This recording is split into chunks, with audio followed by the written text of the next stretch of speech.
Jeff, this is so interesting, we could puke. Blech. We are supporting Dodgy in Southampton on May the 22nd. And we're going to release a new single around that time to coincide.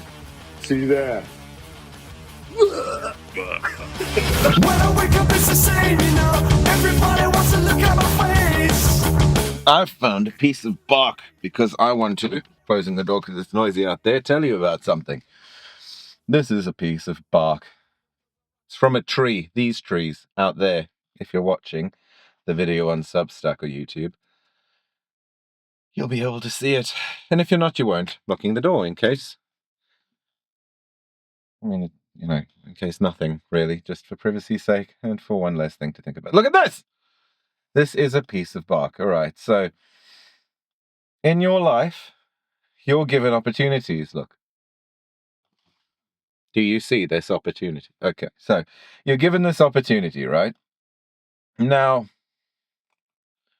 my life has been full of interesting opportunities, and some of them are big, seeming. It's rude. So some of these opportunities seem really big. Some of these opportunities seem really small. Comparatively, this piece of bark is really small compared to the tree it came off of, but I'm going to use it to illustrate anyway. And that is this piece of bark's opportunity. Isn't it beautiful how it just all goes around? Right, now, opportunities. I was given lots of interesting opportunities in my life, and I've taken a lot of them.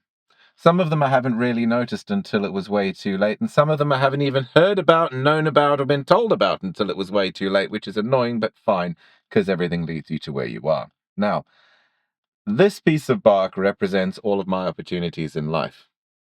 Okay? And sure, there seem to be quite a few. Look, it can fill the frame. All right? Happy with that? No. This piece of bark represents all the opportunities in my life, right? And if I break this piece off, this piece might represent me and my voice, right? So I've been given the opportunity of having a voice that people seem to like. So this is my voice right here. It's quite a big piece because it's got a lot to do with how I communicate my identity and how I earn my living. So this, if I hadn't taken this opportunity, would have been gone. You know, would have fallen to pieces and been gone. Shutting the door again because it's noisy out there. I still have all these opportunities, though. I still have the rest of this piece of bark of opportunity. All right, so I'm not bad at singing, so this represents the album that me and Kenneth Arrow made, called It's All Happening Here. This represents the musical theatre that I've done, and this represents all the time I was singing with my mum.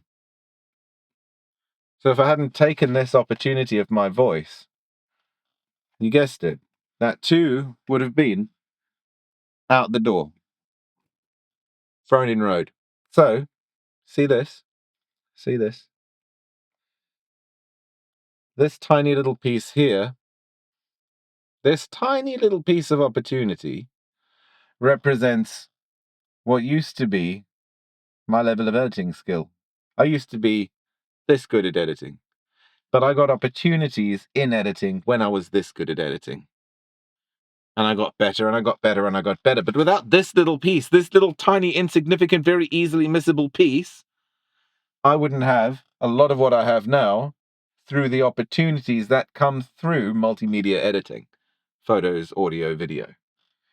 And you guessed it, that too would have been out there. Shutting the door again because it's noisy out there. Dealing with the banging. It's not my problem. It's yours. You're the listener. Now, I still have all of this bark, right?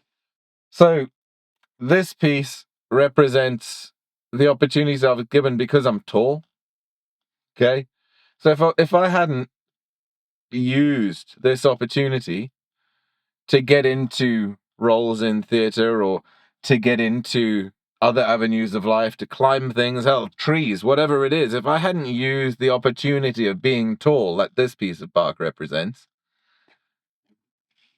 that's also gone out the door. Now, I'm left with this much smaller piece of bark now. This is all I've got left, right? But it's still a relatively big piece of bark compared to some of the other pieces of bark I've thrown out. I don't know what to call this piece of bark, because I'm not going to list every opportunity I've ever had in my life, but it strikes me that white privilege is a thing that I'm learning about more and more, and that I think is important to recognize, and that we're currently busy deconstructing, which is great. And that's so interesting I could puke. But if this represents, right, dually being white and a man, those are big chunks of privilege, right? Big opportunities. But if I hadn't used these, and they'd gone out the door as well, sorry for the bang, I'm closing it because it's noisy out there. If I hadn't used those properly, responsibly, hopefully most of the time in the right way, I wouldn't be where I am today. And it also depends on how you squint, you know? More and more being a white man isn't that much of a privilege because people are wising up to the bullshit that's been perpetrated, and that's good. But, you know, that'll go away at some point, and something else will be beneficial, or whatever the hell the word is. I'm not getting into race politics. But what I am getting into is using all of the little opportunities that you've been given, all the little scraps of inspiration, because I've done that. I've gone, oh, I'm not terrible at this. Well, let me do it, right? And I'll give you another example of another one that's coming up later and how I feel about it. So I am sat in this car, which me and my wife bought together, that we use to improve our lives, to do what we need to do, to fulfill the obligations we need to fulfill, to go the places we want to go to. That wouldn't have been possible had we not taken all the opportunities we could to get here. So opportunity is a big thing in life in general, but especially in this example, right? If you look at it through this lens, if I hadn't started editing sports videos, BMX videos at a very young age, I wouldn't have then continued to edit for corporations, corporate video. I wouldn't have been editing courses for people. I wouldn't have been editing YouTube videos for people. I wouldn't have been editing any of this stuff. I have now done over 25 podcasts, multi-season podcasts. And that's huge. That's really huge. And I've been saying 25 for about 2 years now, and it hasn't gone up. And people ask, why aren't you saying 27? Why aren't you saying over 30? It's because my clients are loyal. When they start working with me, they like it and they stay here. And I used another opportunity to make that true. I was given a mother who has a high degree of social understanding, a high degree of emotional intelligence, and she taught me how things seem to work in the world isn't always really how they are.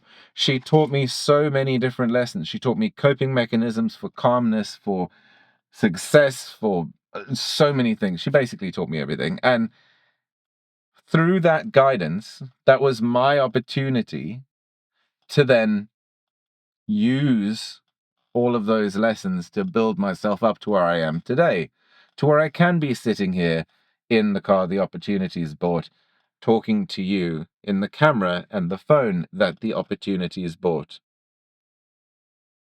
with the time that the opportunities bought.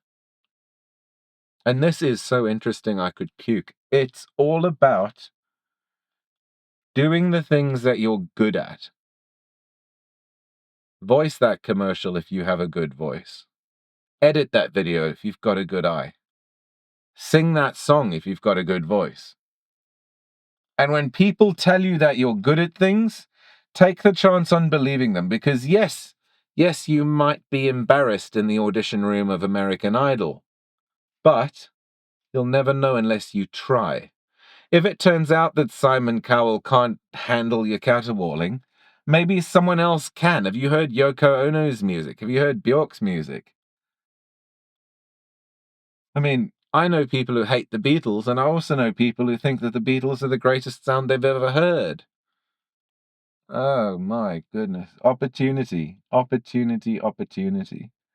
I mean, Ozzy Osbourne, right, was working in an abattoir before he became the Prince of Darkness and rock and roll and metal music. I mean, what's going on? Opportunities, chasing those little threads of opportunities and inspiration. That's the thing that you need to be thinking about and doing and chasing and wanting and thriving on.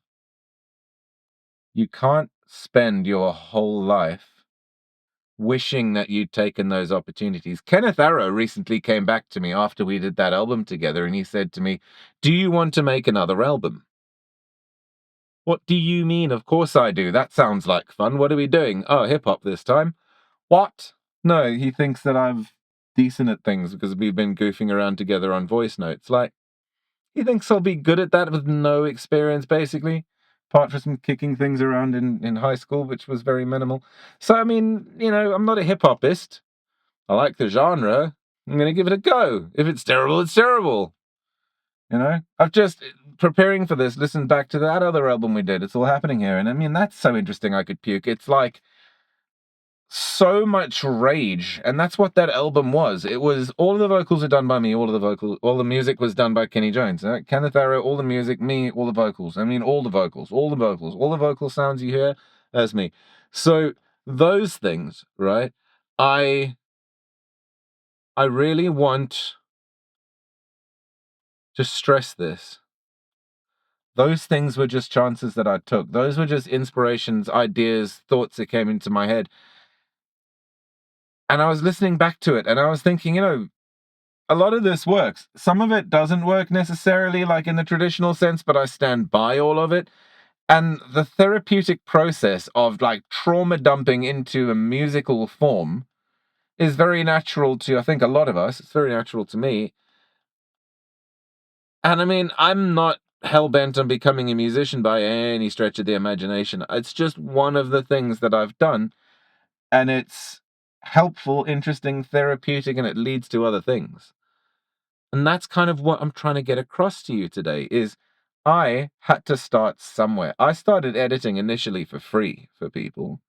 Now I only choose to do free work for people that help others in the community. If you've got a sports team with a development side or something like that, I will assist you if I can, if you pass the vetting and all that. But I recently did a video for the Overberg BMX Club because they do a lot for the local community. They've got a development side and, they push all of that progress back into the community. And that's so interesting I could puke. But we'll talk to Rickus hopefully at some point. Rickus, if you're watching and you want to talk about that, let me know and we'll talk about it on this podcast. Now, I just want you to understand that even those development kids, they grabbed an opportunity to get on that development team. It was offered, they liked bikes and they went for it.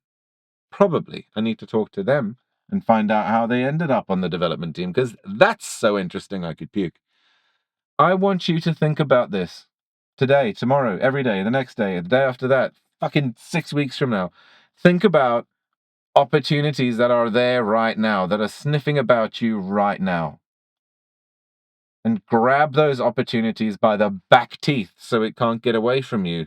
And remember, you can't spend your entire life wishing that a heel click would bring the bat of destiny through the back door of hope. It's not how it works.